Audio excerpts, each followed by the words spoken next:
Senada Mehmeti, kandidate për deputete.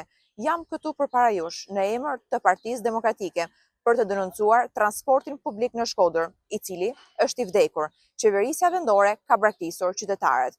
Gjatë një vëzhgimit të drejt për drejt në çdo stacion autobusit të qytetit të Shkodrës, përballë syve të qytetarëve, kam parë të vërtetën shtrishtë që pushteti përpiqet të fshehë me propagandën.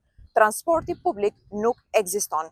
Për më shumë se 2 orë në një qytet me mijëra banor nuk ka patur asnjë autobus në qarkullim. As edhe një. Kjo është fytyra e vërtet e pushtetit të degraduar, që nuk ka as vullnetin, as aftësinë të ofrojë shërbime minimale për qytetarët.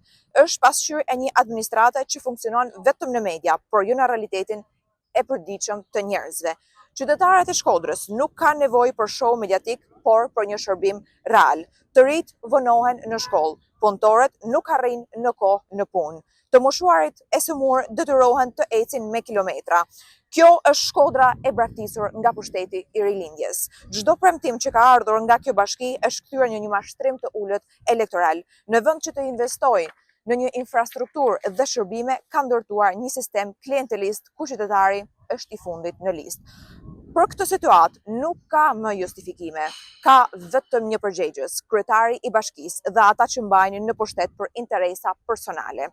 Në emër të shkodranëve të ndershëm që çdo ditë përballen me neglizhencën dhe paaftësinë e këtij pushteti, unë bëj thirrje për ndryshim të menjëhershëm. Më 11 maj, Shkodra nuk voton thjesht për një emër të ri, por për fundin e mashtrimit dhe fillimin e përgjegjësisë. Koha e premtimeve boshe ka mbaruar. Koha e llogaridhënies po vjen. Shkodra është zgjuar. Shkodra nuk pranon më të më përkëmbët. Shkodra zgjedh ndryshimin.